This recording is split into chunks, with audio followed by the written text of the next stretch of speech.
Speaking of ideas, you shared a tweet explaining why the first idea sometimes might be a brilliant idea. The reason for this, you think, is the first idea submerges from your subconscious and was actually boiling in your brain for weeks, months, sometimes years in the background. The 8 hours of thinking can never compete with the perpetual subconscious background job. So this is the idea that if you think about an idea for 8 hours versus like the first idea that pops into your mind. Yeah. And sometimes there is subconscious like stuff that you've been thinking about for many years. That's really interesting. Like emerges. I wrote it wrong because I don't know. I'm not native English, but it emerges from your subconscious, right? It comes from it's like a water. Is your subconscious. And it's in here. It's boiling, and then when it's ready, it's like ding. It's like a microwave. It comes out, and there you have your idea.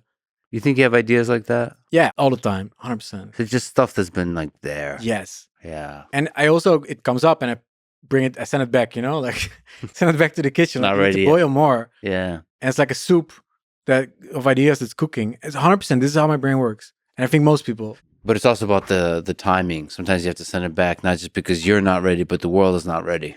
Yes. So many times, like startup founders are too early with their idea. Mm-hmm. Yeah, 100%.